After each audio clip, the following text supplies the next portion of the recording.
प्रेमियों, सुधी श्रोताओं, संप्रति हम सब ऋग्वेद के प्रथम मंडल के 94वें सूक्त के 13वें मंत्र की व्याख्या में प्रवेश करने जा रहे हैं। यह मंत्र जगती नामक छंद में निबद्ध है। मंत्र दृष्टा ऋषि हैं, कुछ आंगिरस और देवता हैं अग्नि। इस मंत्र का शीर्षक है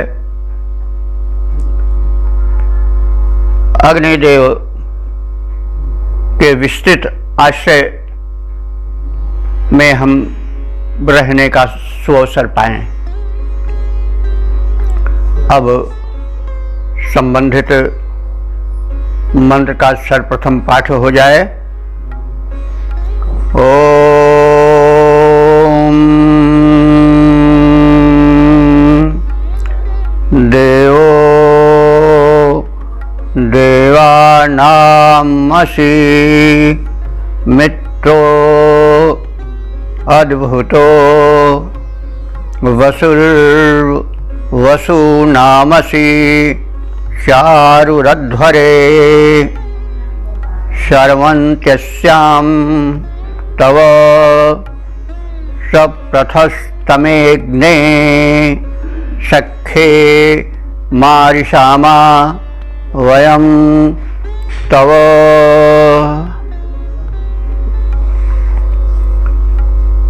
शब्दार्थ से परिचय प्राप्त करें। अग्नि,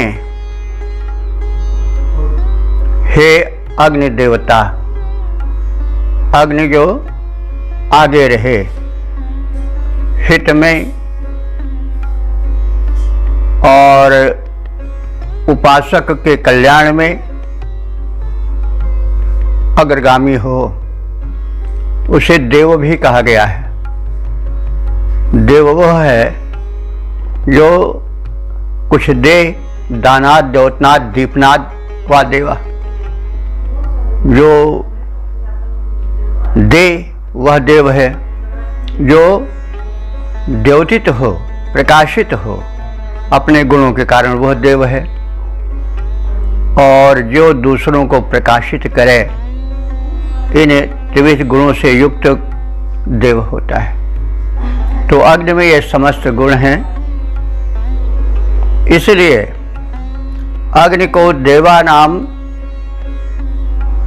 देवों में सर्वोत्तम और देवों का अद्भुत मित्र कहा गया है। देवानाम अद्भुत मित्र असि। हे अग्निदेव, तुम देवताओं के अद्भुत मित्र हो, परम प्रकृष्ट प्रौढ़तम मित्र हो, हितैषी हो। और अध्वरे, अध्वर कहते हैं यज्ञ को, और ऐसा यज्ञ जिसमें हिंसा न हो उसको अध्वर कहते हैं। जिस यज्ञ में हर्ष ही हर्ष हो, प्रदान ही प्रदान हो, आदान की, शोषण की, किसी प्रकार से किसी को हिंसित करने की, क्लेशित करने की भावना न हो, वह यज्ञ है। तो ऐसे अध्वर में, ऐसे शुभ हिंसा रहित यज्ञ में, हे देव, तुम चारु हो, माने प्रकाशमान, शोभायमान, चारु सुंदर।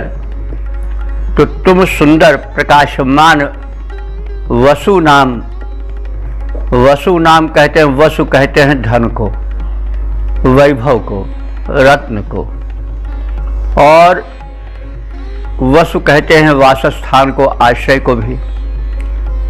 इसी से वासस्थान बना है, वसु से ही वास, वास माने निवास। तो हे अग्निदेव, तुम यज्ञों में चारु हो, सुंदर हो, शोभायमान रहने वाले हो। और वसु नाम संसार में जो उत्तम कूट के रत्न हैं, धन वैभव हैं, उनके तुम वसु हो, आश्रय स्थल हो। यानी तुम में समस्त वैभव सन्निहित हैं, आश्रित हैं तुम्हारे। तो ऐसे धनों के स्वामी तुम तब माने तुम्हारे सप्रथस्तमे शर्मन श्याम, ऐसे समर्थ तुझ अग्निदेव के सप्रथस्तमे माने अत्यंत प्रशस्त, अत्यंत विस्तृत, शर्मन माने आश्रय में, श्याम माने हम सब हों, यानी हम सब रहें। तो हे अग्निदेव, तुम्हारा जो आश्रय स्थल है वो प्रथस्तम है। प्रथस्त माने प्रथित, विस्तृत यानी व्यापक। तुम्हारा जो आश्रय स्थल है, शरणास्थल है, वो बड़ा व्यापक है और वह सुखप्रद है। उसमें हम श्याम माने आश्रय पाते रहें। तो देखो बंधुओं, जो ये विशेषण कहा गया है कि अग्नि का आश्रय स्थल बड़ा व्यापक है, वो बड़ा ही सटीक और सार्थक है। अग्नि केवल एक ही स्थान पर नहीं है। अग्नि देवलोक में सूर्य बन करके संसार को प्रकाशित कर रही है, जीवन दे रही है। मतलब अग्नि को पुल्लिंग है तो अग्नि दे रहा है, लेकिन लोक भाषा में शक्ति के रूप में हम कभी कभी कह जाते हैं दे रही है। तो अग्नि देवता या अग्निदेव दे रहे हैं हमको द्विलोक में सूर्य बन करके प्रकाश और जीवन। हमारे घर में वो रसोई में पकवान देते हैं, वे हमारे अंधकार में प्रकाश बन करके स्थान स्थान पर हमें अंधकार के पतन से बचाते हैं। यही नहीं, अग्नि हमारे इस शरीर रूपी यज्ञस्थल में वे जठराग्नि बनकर और ताप बनकर रह रहे हैं और उसी से हमारा जीवन है। तो इसलिए उनके लिए विशेषण क्या प्रयोग किया गया है? सप्रथस्तमे, तुम्हारे व्यापक आश्रय में हम श्याम माने बने रहें। तो अग्नि को हम सामान्य रूप में न लें और सामान्य रूप में लेते हैं, तभी हम अग्नि के महात्म्य से वंचित रह करके उसके अनुदानों से भी वंचित हो जाते हैं, क्योंकि अज्ञता ही समस्त कष्टों का मूल है। तो हम स्थान स्थान पर जाते हैं, जिसको हम देख नहीं पा रहे हैं उसको कहीं मंदिर में, कहीं मस्जिद में, कहीं गुरुद्वारे में, कहीं गिरजाघर में पुकारते हैं। लेकिन जिसको हम देख रहे हैं, साक्षात अनुभव कर रहे हैं, तो उसको हम बहुत हल्के से लेते हैं। यही अज्ञान है और अज्ञान कष्टकर होता है। तो हमारा उद्देश्य किसी धर्म पर कोई कटाक्ष करना नहीं है, वरन वैदिक ऋषियों के गूढ़तम चिंतन मनन को प्रकाशित करना है और उसका लाभ उठाना है। तो अग्नि को प्रथस्तम आश्रय प्रदाता कहा गया है। तो प्रथस्तम माने अत्यंत विस्तृत, अग्नि का विस्तार बड़ा व्यापक है। वह जैसा आप सब जान चुके हैं कहाँ नहीं है और कहाँ कहाँ हमारा उपकार नहीं कर रही है। तो इस तरह से हे अग्निदेव तव सप्रथस्तमे शर्मन श्याम, हम तुम्हारे प्रशस्तम माने अत्यंत विस्तृत आश्रय स्थल में आश्रय पाएं, सुरक्षित बने रहें। तव सखे वयम मां ऋषामो, हे अग्निदेव तव सखे तुम्हारे मैत्री की छाया में वयम हम सब तुम्हारे उपासक मां ऋषाम कभी हिंसित न हो, क्लेशित न हो, कष्ट न पाएं, सदैव सुरक्षित बने रहे। तो हे अग्निदेव तुम देवों के अद्भुत निकटतम प्रौढ़तम मित्र हो। यज्ञ में यज्ञशाला का यज्ञ तो है ही है, साथ साथ जीवन एक यज्ञ है, सृष्टि भी एक यज्ञ है। उसमें तुम सुशोभित होने वाले हो। स्थान स्थान पर तुम्हारी महत्ता, तुम्हारी शोभा हम देखते हैं। चाहे तन हो, चाहे मन हो, चाहे जीवन हो, चाहे योग क्षण हो, सर्वत्र तुम्हारा प्रसार है, तुम्हारी व्यापकता है। तो तुम यज्ञ में सुशोभित होने वाले हो। तुम समस्त धन वैभवों के केंद्र स्थल हो। तुम्हारे व्यापक आश्रय में हम सब शरण पाएं और तुम्हारी मित्रता की छाया में हम कभी पीड़ित न हो, क्लेशित न हो, हिंसित न हो, सदैव सुरक्षित बने रहे। तो अब इस दिव्य भाव को भरे हुए मंत्र के संक्षिप्त शब्दार्थ और भावार्थ अथवा व्याख्या को जान लेने के उपरांत इसके पद रूपांतरण से भी परिचय प्राप्त करें। अग्नि देवता विचित्र मित्र देव वृंद के हो, अग्नि देवता विचित्र मित्र देव वृंद के हो। वह मित्रता तुम्हारी सुखकारी पाता है। शोभा हो बढ़ाते जब आते यज्ञ मंडप में। तुम्हें देववृंद तुम्हें देख देववृंद फूलाना समाता है। जितने भी धन कोटियां वसुंधरा के बीच, जितनी भी धन कोटियां वसुंधरा के बीच, तू ही दाता और तू ही उनका विधाता है। व्यापक सदाश्रय में आश्रय तुम्हारे पाएं, तेरा मित्र कभी कोई कष्ट न उठाता है। व्यापक सदाश्रय में आश्रय तुम्हारे पाएं, तेरा मित्र कभी कोई कष्ट न उठाता है। ओम। वेद प्रेमियों, सुधी श्रोताओं, संप्रति हम सब ऋग्वेद के प्रथम मंडल के 94वें सूक्त के 14वें मंत्र की व्याख्या में प्रवेश करने जा रहे हैं। यह मंत्र जगती नामक छंद में निबद्ध है। मंत्र दृष्टा ऋषि हैं, कुछ आंगिरस और देवता हैं अग्निदेव। शीर्षक है प्रसन्न होने पर अग्निदेव दिव्य रत्न धन धान्य सुख प्रदान करते हैं। अब संबंधित शीर्षक के अर्थ को समेटे हुए मंत्र का प्रथम पाठ हो जाए। ओम।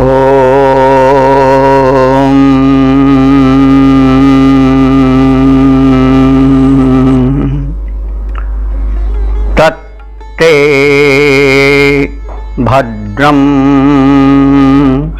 यत्र समिद्धः सेदमे सोमा हुतो जरसे मृडयत्तमः दधासि रत्नं द्रविणं च दाशुषेऽग्ने सख्ये मा ऋषाम वयम तव शब्दार्थ से परिचय प्राप्त करें। अग्नि हे तथाकथित दिव्य देव अग्नि देवता, से दमे समिद्ध, से माने अपने, दमे माने स्थान, वासस्थान में तुम समिद्ध माने प्रज्वलित होकर, समिद्ध कहते हैं प्रज्वलन। तो स्वे दमे समिद्ध, तुम अपने निवास स्थान में प्रज्वलित होकर, तो अब हमें निवास स्थान की व्यापकता जानना होगा, क्योंकि अग्नि व्यापक हैं। तो प्रधान तो यज्ञस्थल है, यज्ञ वेदी में वे यज्ञ कुंड में प्रज्वलित होते हैं, वहाँ वे आहुतियाँ ग्रहण कर दिव्य शक्तियों में वितरित करते हैं और दिव्य शक्तियाँ उससे पुष्ट होती हैं। देववृंद प्रसन्न होते हैं, कृपा की वृष्टि करते हैं, वातावरण या पर्यावरण का शोधन होता है, आदि आदि अनेक लाभ होते हैं। और वह उन अग्नि का निवास स्थान केवल यज्ञ कुंड ही नहीं है, यज्ञ वेदी ही नहीं है, वरन उनका निवास स्थान अंतरिक्ष में विद्युत रूप में है, विद्युतग्नि रूप में है, द्युलोक में सूर्य रूप में है, और पृथ्वी लोक में तरह तरह के रूपों में हम उनको देखते हैं, रसोई में भी देखते हैं, अपने कक्ष में प्रकाश प्रसार करते हुए भी देखते हैं, और जहाँ जहाँ ऊर्जा की आवश्यकता होती है वहाँ भी देखते हैं। और यही नहीं, वे हमारे शरीर में जठराग्नि बनकर विराजमान हैं, और वहाँ जब तक वे हमारे शरीर में रहते हैं, अपने ऊर्जा को बिखेरते हुए, तब तक हमारा शरीर बलिष्ठ रहता है, यौवन का चुंबन करता रहता है। लेकिन जैसे ही वो क्षीण होने लगता है अग्नि तत्व, मनुष्य या प्राणी क्षीणता को प्राप्त होता जाता है, और जब अग्नि तत्व बिल्कुल शिथिल हो जाता है, समाप्त हो जाता है, तो जीवन भी समाप्त हो जाता है। तो उनका जो आश्रय स्थल है, निवास स्थल है, वो ये शरीर रूपी यज्ञवेदी भी है। तो इस प्रकार से अग्नि को हमें सर्वव्यापक रूप में देखना चाहिए। और आगे क्या संदेश दिया जा रहा है कि सोमाहुतः, तुम सोम की आहुति पाने पर, सोम आप सब जानते ही हैं कि एक वह दिव्य औषध है जहाँ की स्वास्थ्यप्रद, सौख्यप्रद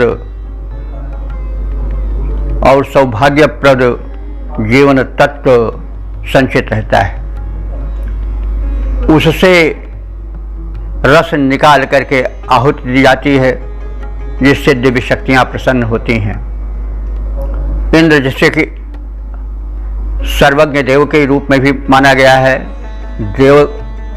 देवताओं का भी अधिपति माना गया है, और उसे आत्मा रूप में भी माना गया है। इंद्र प्रसंग में सारी बातें कही जा चुकी हैं। तो आप समग्र अनुरोध है कि समग्र जब मंत्रों को देखेंगे तो बड़ा आनंद आवेगा और बहुत जीवनी शक्ति उससे मिलेगी।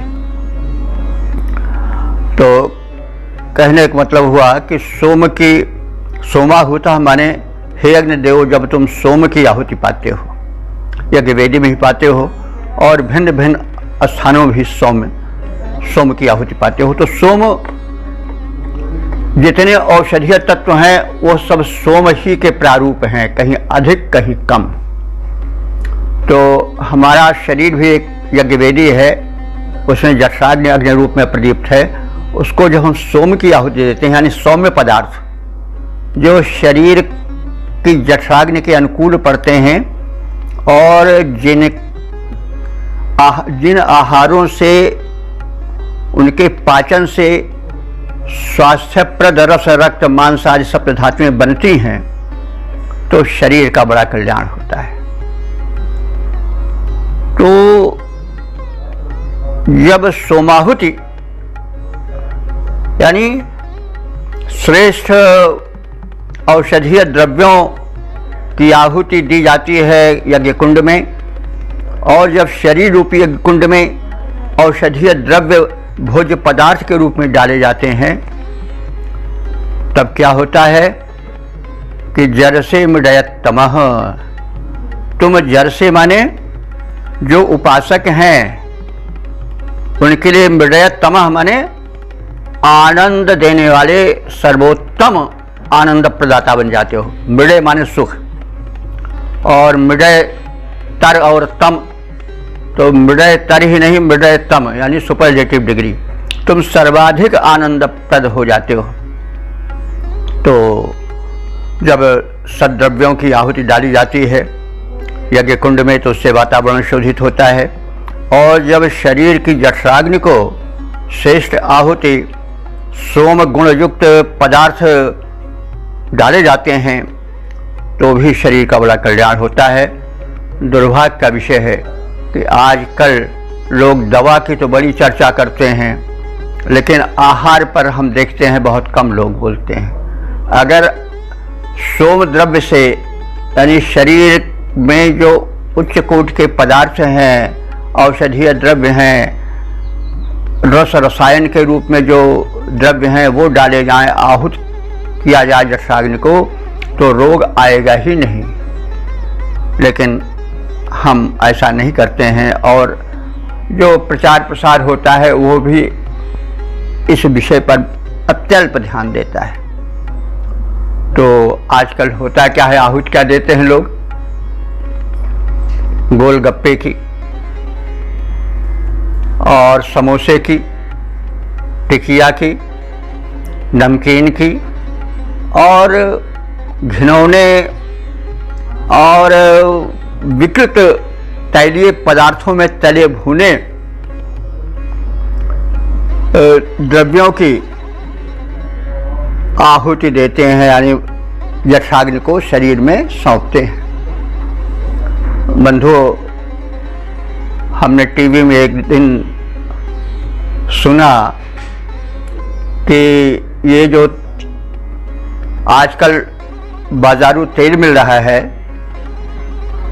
इसको जो जीवन के साथ खिलवाड़ करते हैं पैसे के लिए, वे लोग व्यापारी लोग खरीद लेते हैं। ये जो मोबाइल होता है, कचरा ट्रक आदि वाहनों का कचरा हो जाता है, मोबाइल निकाल दिया जाता है, तो उसको बड़े सस्ते दाम में खरीद लेते हैं व्यापारीगण, तेल बनाने वाले, और उसमें केमिकल्स डाल करके उसको हल्का कर लेते हैं, और फिर उसमें कलर हैं तेल वाले वो डाल देते हैं, उसका रंग बदल जाता है, उसको केमिकल्स डाल करके हल्का कर लेते हैं, तरल अत्यधिक कर लेते हैं कि तेल की तरह दिखाई देने लगता है।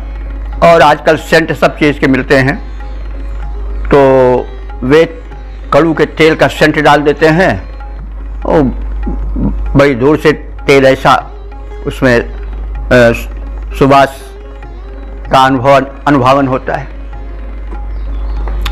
और उसी को सस्ता करके बेचना शुरू कर देते हैं व्यापारी लोग। और सस्ता जान करके ये जो चाट पकौड़ी, गोलगप्पा आदि जिसको कि गपकते हैं बासी मुहे प्रारंभ होते ही लोग, उस अग्नि की वही आहुति देते हैं जठराग्नि को।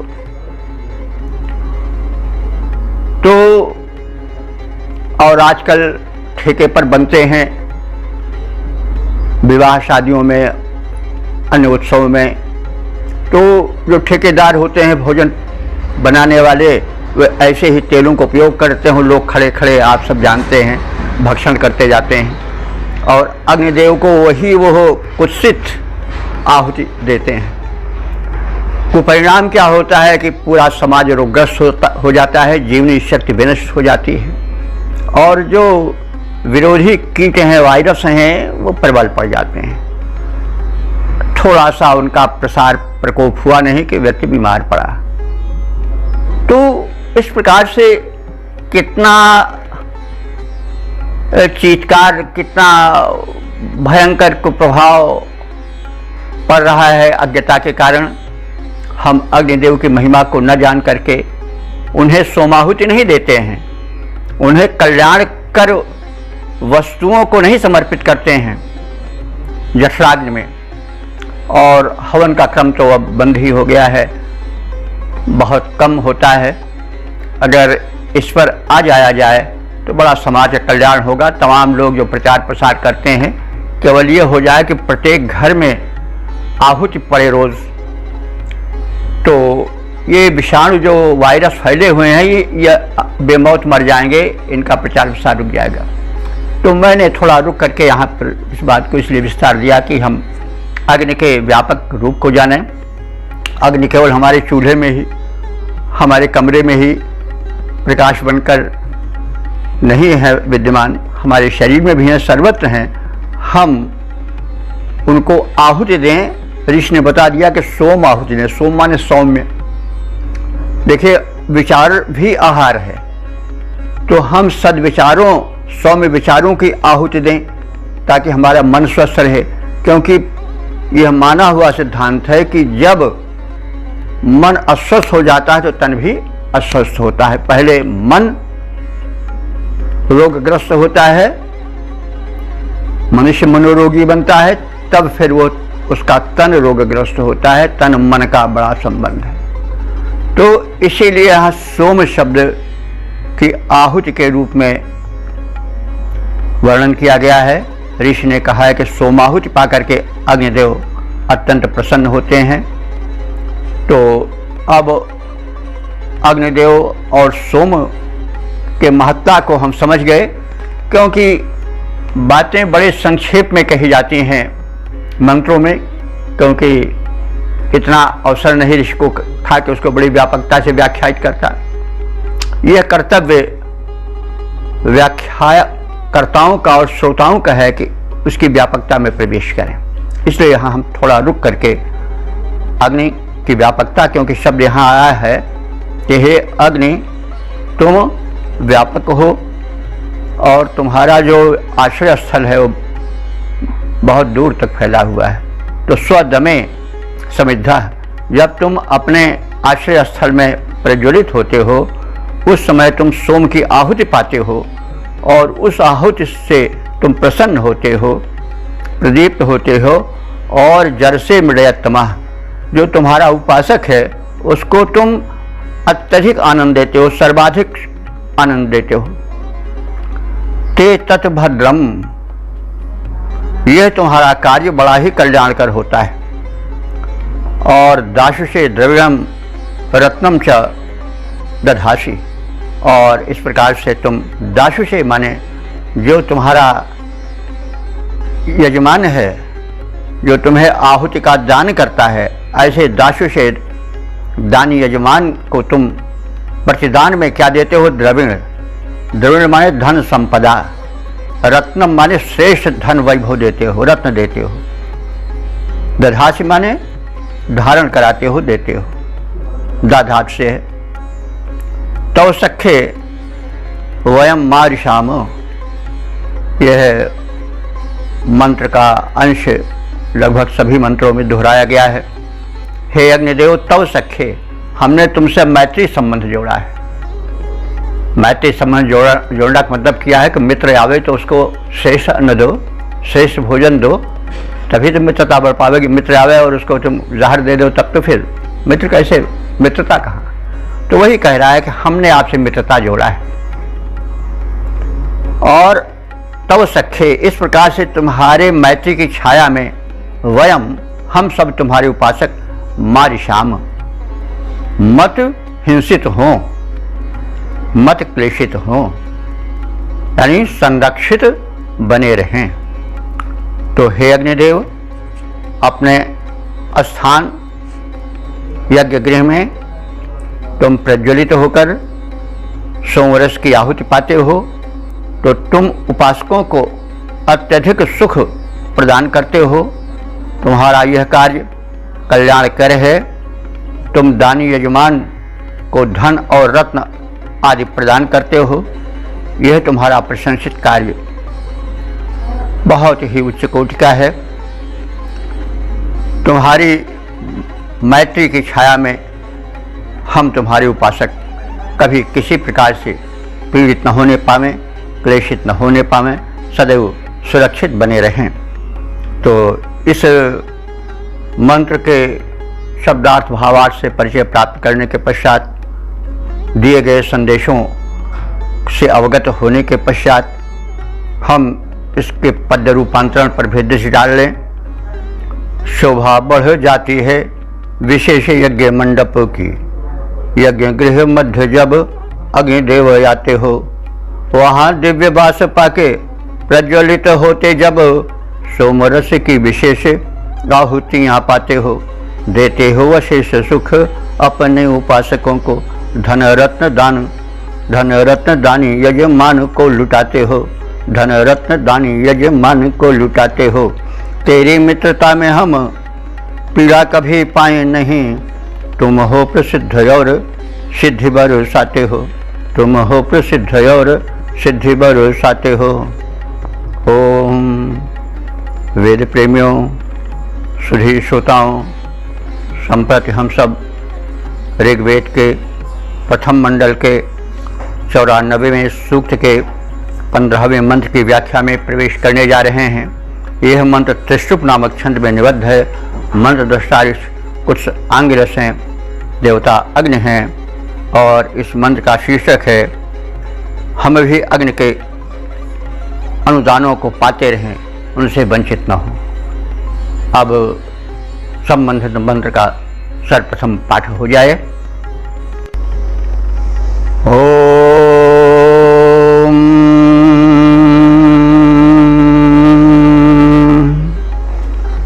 यस्मै त्वं शुद्रविणो ददाशो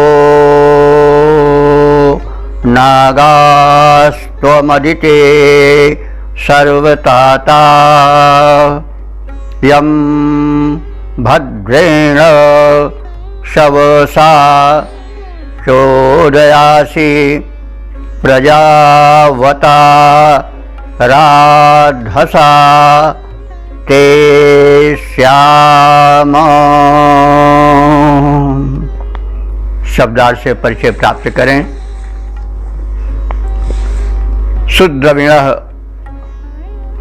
आदिते, हे अग्निदेव तुम शुद्रविणः, द्रविण कहते हैं धनैश्वर्य को, सु माने सर्वोत्तम श्रेष्ठ। हे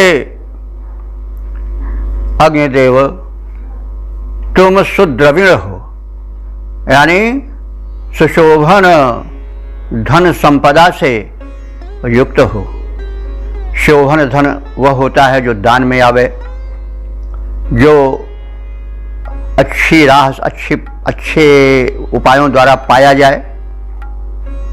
धन तो धन है, लेकिन एक धन निंदित हो जाता है, कुत्सित हो जाता है, और एक धन शोभन हो जाता है।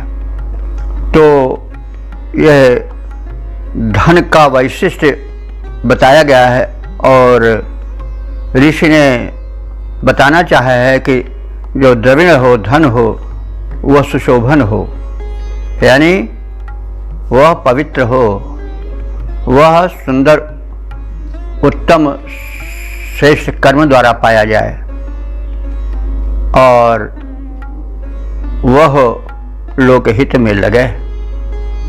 तो अग्नि देवता जो हैं वह सुद्रविण है, यानी श्रेष्ठ धन ऐश्वर्य से युक्त हैं। और कैसे हैं? अदिते, अदिते माने अखंडित हैं। अग्नि को खंडित करके नष्ट नहीं किया जा सकता। तो आदित्य, आदित्य है शब्द यहाँ पर एक अदिति होता है जो देव माता के लिए और पृथ्वी के लिए भी प्रयुक्त होता है, लेकिन ये आदित्य है, ये पुल्लिंग रूप है। अदिति संबोधन में आया है कि हे अग्निदेव, तुम शोभन धन ऐश्वर्य को धारण करने वाले हो और अदित हो, माने खंडित होने वाले नहीं हो, अखंड महिमा वाले हो। सर्वताता यशमयी, यशमयी माने जिसके लिए, ये आया है विशेषण यजमान का। जो यजमान, जो यज्ञ करता, सर्वताता माने सभी यज्ञों में उपस्थित रहने वाला होता है, यानी सभी यज्ञों में सदैव हाथ बटाता है। उस यजमान को तुम क्या प्रदान करते हो, इसको बताया जा रहा है कि हे अग्निदेव, अनागस त्वम। अनागस कहते हैं पाप रहित, आगस कहते हैं पाप को, और अनागस कहते हैं निष्पाप को, पाप विहीन को। तो हे अग्निदेव, तुम अनागस, तुम पाप रहित हो, तुम सदैव शुभ कर्म लोकहित में संलग्न रहने वाले हो। तो तुम दासशः, तुम ददाशः, दाद हाथ से ददाश बना है, तो तुम देते रहते हो। क्या देते रहते हो? उपासक को पाप से मुक्ति देते रहते हो, क्योंकि तुम अनागस हो। जो निष्पाप होगा वही तो निष्पाप जीवन बिताने की शिक्षा देने का अधिकारी है। वही तो किसी को निष्पाप कर सकता है जो स्वयं पापों में लग्न है, आकंठ डूबा हुआ है, वो किसी को निष्पाप क्या बनावेगा। तो अग्निदेव का विशेषण बताया गया है कि हे अग्निदेव, तुम अनागस हो। अनागस माने पाप रहित हो, निष्पाप हो, इसलिए तुम ददाशा देते हो यजमान को। क्या? पाप रहित जीवन। और यम भद्रेण शवसा चोदयसी। यम माने जिस यजमान को, यानी जिस यजमान को तुम, पहले बताया गया है कि तुम पाप रहित करते हो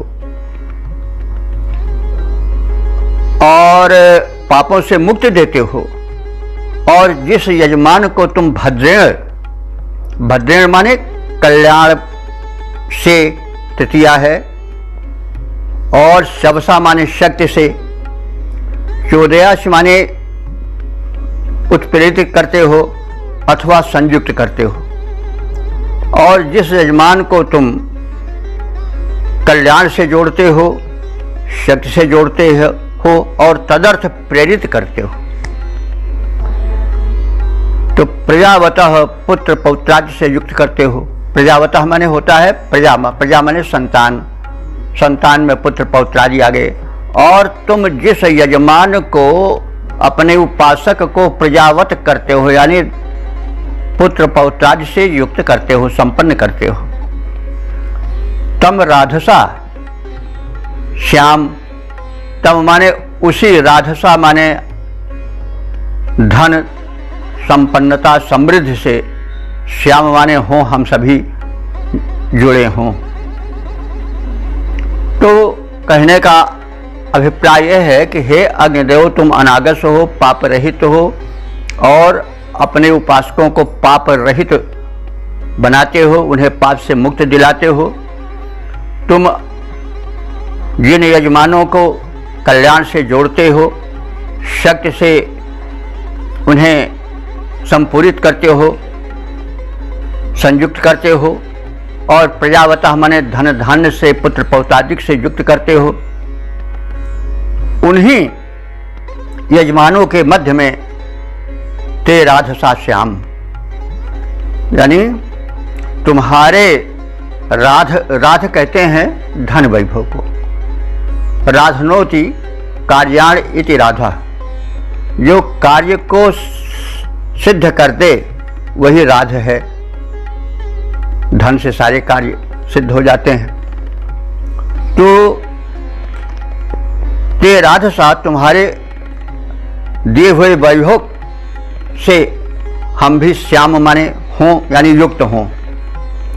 तो तात्पर्य है कि जैसे तुम अपने अन्य उपासकों को पाप से मुक्ति दिलाते हो, कल्याण से युक्त करते हो, शक्ति से उन्हें संप्रेरित करते हो, परिपूर्ण करते हो, उन्हीं उपासकों में हम भी एक हों, हमारी भी गणना हो, यानी हम उनसे वंचित न रहें। तो शोभन धनेश्वर्य युक्त अखंडित अग्निदेव, यज्ञों में जिन वर्तमान यजमानों को तुम पाप रहित करते हो और कल्याणकारी बल प्रदान करते हो, जिससे वो समृद्ध होता है, जिससे वो पुत्र पौत्रादिकों से युक्त होकर धन्य हो जाता है, तो उन्हीं यजमानों में से, उन्हीं उपासकों में से हम भी एक हो जाएं। तुम्हारे प्रदत्त धन से हम संपन्न बने और समृद्ध बने और धन्य बन जाएं। अन्य शुभ कर्मी उपासकों की भांति हम भी सुख और समृद्धि के भागी बन जाएं, तुम्हारे कृपा कटाक्ष के अनुरागी बन जाएं। तो इस मंत्र के संक्षिप्त शब्दार्थ भावार्थ के जानने के उपरांत अब हम इसके पद्य रूपांतरण से परिचित हो लें। अग्निदेव वैभव अखंड है तुम्हारा नाथ, अग्निदेव वैभव अखंड है तुम्हारा नाथ, सेवकों को धन धान्य मंगल प्रदाता है। जिस यजमान के भवन में पधारते हो, वह यजमान पापहीन बन जाता है।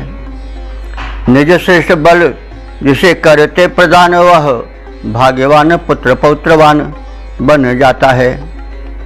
अब उन्हीं भाग्यवानों में हमारा भी स्थान बने। मेरा सुख समृद्धि से जुड़ा रहे नाता है, मेरा सुख समृद्धि से जुड़ा रहे नाता है। ओम ओम।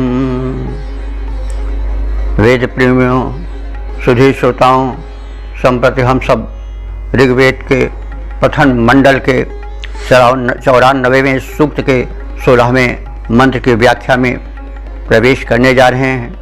यह मंत्र त्रिष्टुप नामक छंद में निबद्ध है। मंत्र दृष्टा ऋषि हैं, कुछ आंगिरस देवता हैं अग्नि, और छंद है त्रिष्टुप। तो अब हम सब इस सूक्त के अंतिम मंत्र की व्याख्या में प्रवेश करेंगे। इस मंत्र का शीर्षक है, हम शुभ कर्म करें और अग्निदेव हमारी आयु बढ़ाएं, और मित्र वरुणादि जो देवता हैं वो हमारी वर्धित आयु के संरक्षक बने। अब संबंधित मंत्र का सर्वप्रथम पाठ हो जाए।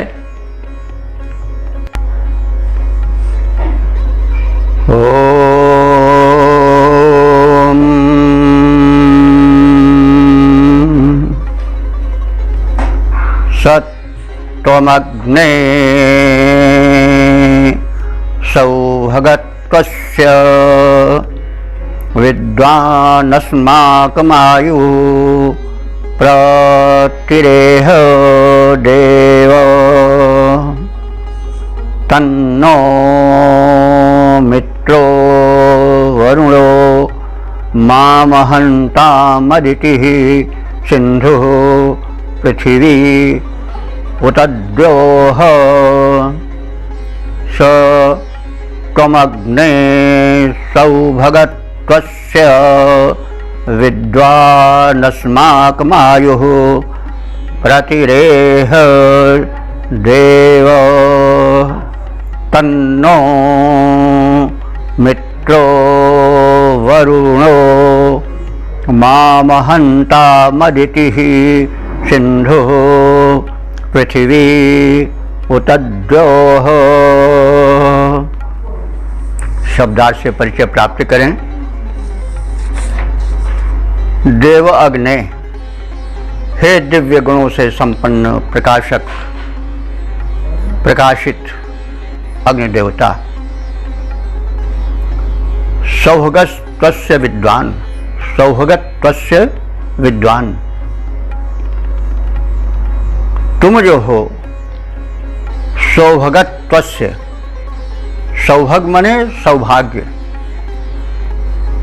कहाँ पर है, यानी उपासक का सौभाग्य किन किन स्थलों पर निहित है, गूढ़ है, छिपा हुआ है, कैसे उसका कल्याण हो सकता है,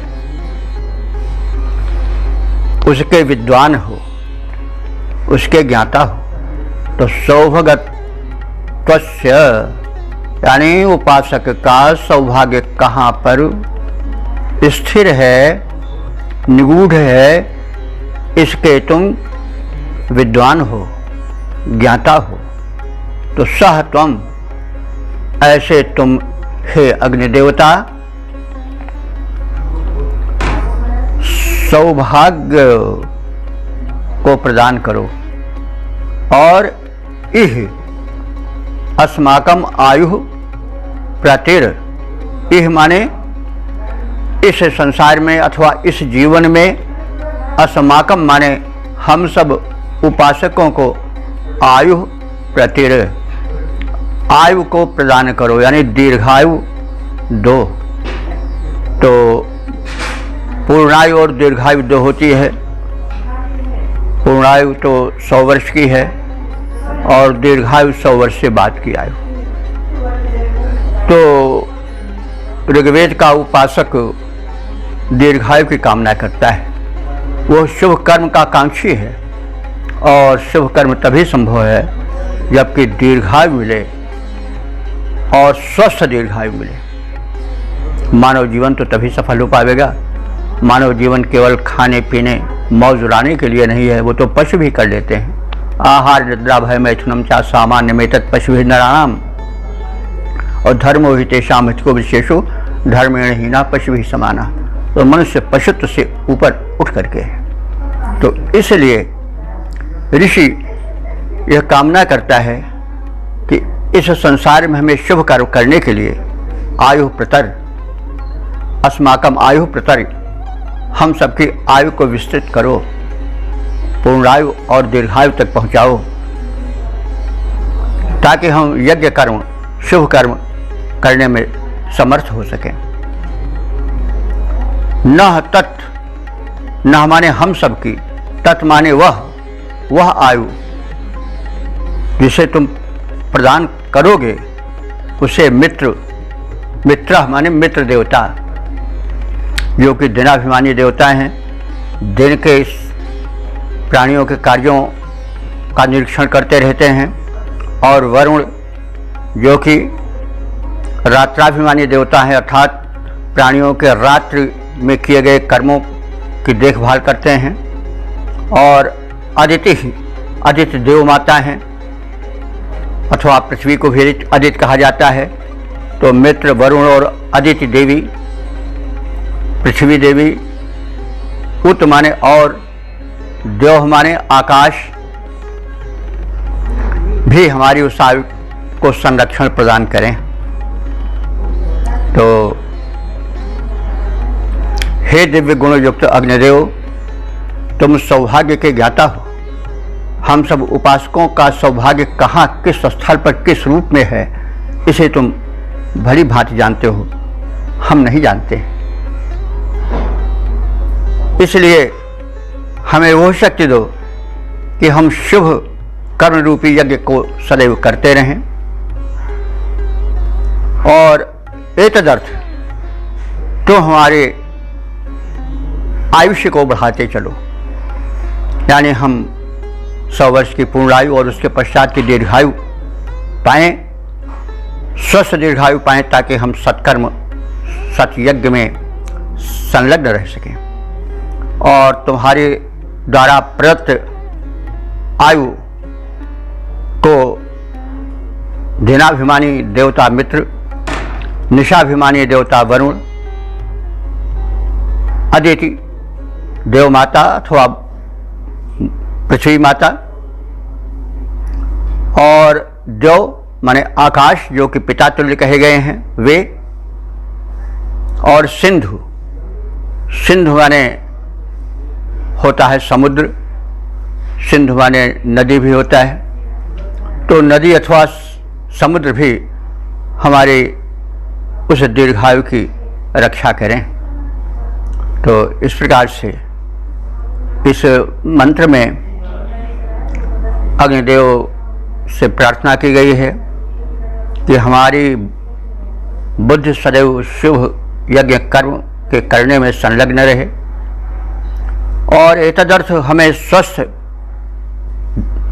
पूर्णायु और दीर्घायु मिले, और तुम्हारे द्वारा अनुदानित स्वस्थ पूर्णायु और दीर्घायु की रक्षा मित्र देवता, वरुण देवता, अदिति देवी, पितृवत आकाश, समुद्र अथवा नदियाँ नित्य निरंतर करती रहें, उसका संरक्षण उनको मिलता रहे, हमारी आयु किसी प्रकार से क्षीण न होने पावे, विनष्ट न होने पावे।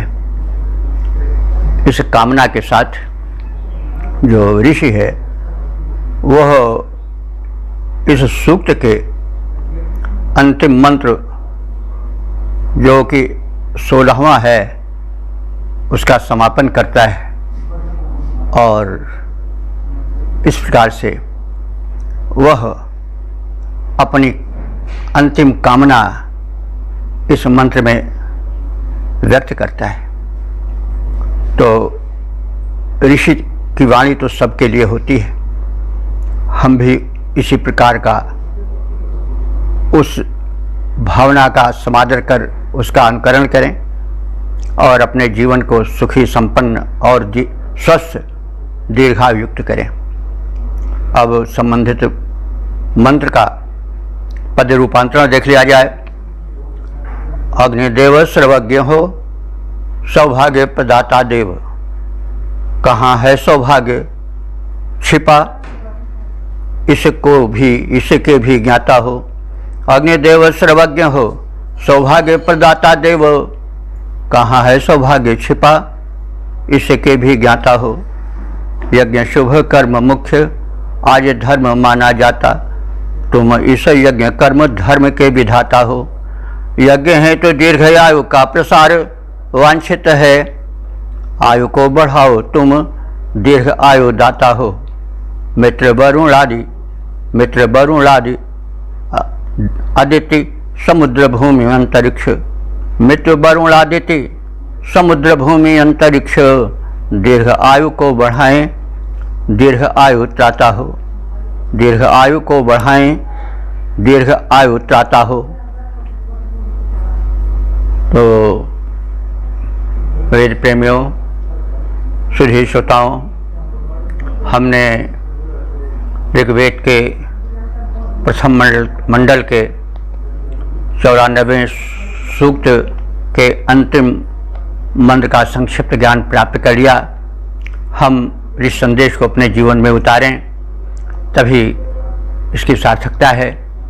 वेद मंत्र पढ़ें, पढ़ाएं, प्रचार करें, प्रसार करें, यह महत्वपूर्ण कार्य है, बड़े सौभाग्य से प्राप्त होता है। अब इस सूक्त का हम संक्षिप्त परिचय प्राप्त कर लें।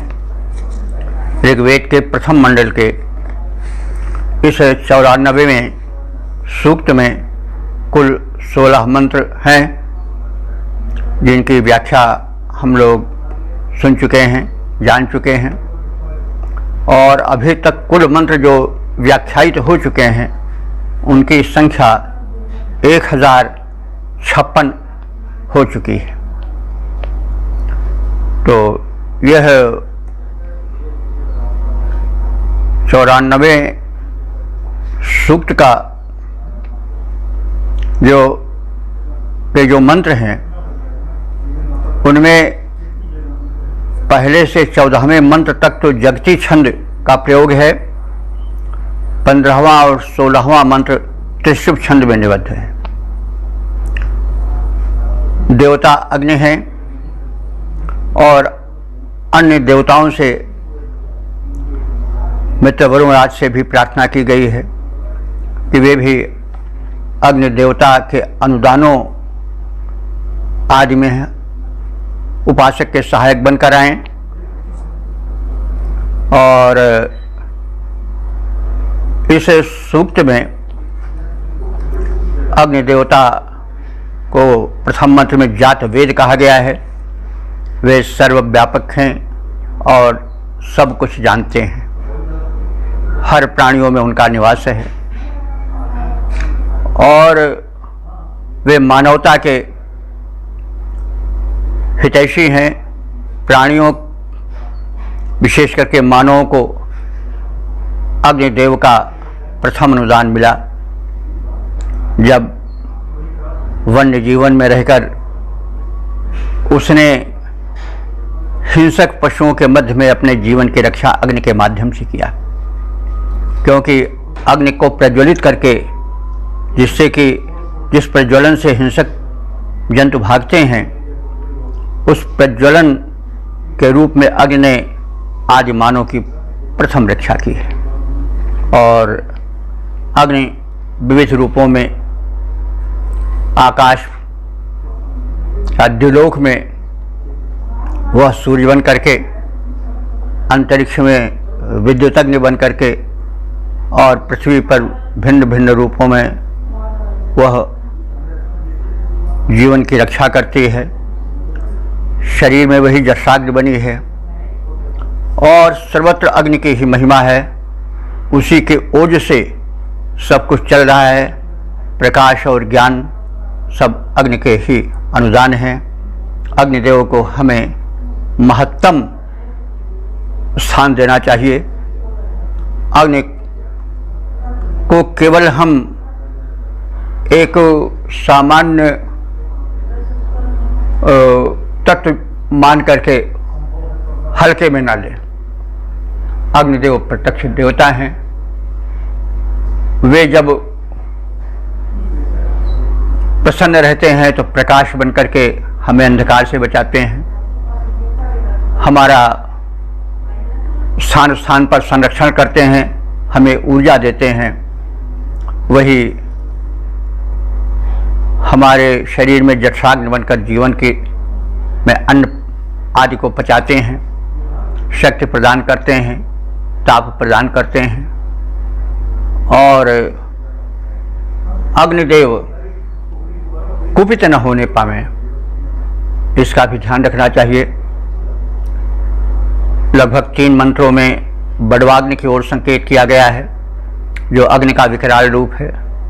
इस तरह से कहा गया है कि अग्निदेव जब कुपित होते हैं तो इतने प्रबल हो जाते हैं कि उनको रोकना बड़ा कठिन हो जाता है, लेकिन वो बड़े सहज भी हैं, सहायक भी हैं और इन्हीं गुणों से महापुरुष भी सुशोभित होते हैं। वे बड़े सरल भी होते हैं, तरल भी होते हैं और रुष्ट होने पर संहारक भी हो जाते हैं। अग्नि में समस्त अवतारी पुरुषों के गुण हैं। तो अग्निदेव को हम अच्छी आहुति प्रदान करें। हम अपने यज्ञ को अध्वर बनाएं, उसमें अशोभन पदार्थ, जैसा कि किसी कारण से चल पड़ा था, मांस आदि का, पशुवध आदि का होता था प्रयोग, ऐसा न करें, उसको हिंसा रहित रखें। और जो हमारे जठर रूप में हमारे शरीर में अग्नि व्याप्त है उसको भी हम शोभन आहुति दें, यानी सोम युक्त पदार्थ उसमें डालें ताकि जो रस, रक्त, मांस, अस्थि, शुक्र आदि बने वे तेजस्वी बने, उत्तम बने, उत्कृष्ट बने और हमारा शरीर तेजवान हो, वीर्यवान हो, ओजस्वी हो, ऐसा हमारा प्रयत्न होता रहे। और अग्निदेव हम पर प्रसन्न रहेंगे तो हम स्वस्थ रहेंगे, स्वस्थ रहेंगे तो संपन्न रहेंगे और स्वस्थ संपन्न रहेंगे तो हमारी जो संतानें होंगी वो भी स्वस्थ और संपन्न बनेंगी। और अग्नि की तरह अग्नि जो है वो जलता है तो अपने लिए नहीं जलता है, वह दूसरों के लिए जलता है। और इसलिए शिक्षा इसमें दी गई है कि अग्नि की भांति जीवन बिताओ, तेजस्वी जीवन बताओ, परोपकारी जीवन बताओ। और इसके बाद फिर कोई चीज़ मांगने से नहीं मिलती है, वो अपने आप मिलती है, क्योंकि कहा गया है कि बिन मांगे मोती मिले, मांगे मिले न भीख। कोई चीज़ मांगने से नहीं मिलती है, आप अपने में पात्रता रहो। अग्निदेव को आहुति दी जाती है, किसी को बुलाते नहीं हमको आहुति दो, लेकिन आहुति देते हैं लोग, और आहुति देते हैं तो उसका पुण्य फल पाते हैं, उसका सुखद परिणाम उनको मिलता है। तो आहुति चाहे हम यज्ञ कुंड में दें, चाहे जठराग्नि को मुख के माध्यम से आहार के रूप में दें, वो सब सात्विक होना चाहिए। उससे हमें बल, वीर्य, उत्तम जीवन मिलेगा, स्वस्थ जीवन मिलेगा, पूर्णायु मिलेगी, और साथ साथ हमारी संतान परंपरा भी शेष होती जाएगी। तो हम एक संपन्न और पुत्र पौत्रादिक से युक्त जीवन बितावें, इसके लिए अग्नि को हमें चतुर्दय के उसके मर्म को समझ करके उपासना करनी चाहिए। अग्नि को हल्के रूप में नहीं लेना चाहिए। अग्नि ही जीवन है, अग्नि ही स्वास्थ्य है, अग्नि ही दीर्घायु है। तो हम अग्नि के उपासक बने और उन्हें सोम गुण युक्त आहुति प्रदान करें सर्वत्र। तो इस संदेश को ऋषि ने इन 16 मंत्रों में दिया है। हमारा कर्तव्य है कि हम उसे समझें, सुनें, चिंतन मनन करें और जीवन में उतारें। वेद के मंत्र जो हैं, वेद के संदेश जो हैं, वो तपो निधि ऋषियों की देन है, त्रिकालदर्शी थे वे। हम उसको सुन करके, मनन करके, चिंतन करके, प्रचार करके, प्रसार करके परम पुण्य प्राप्त करें।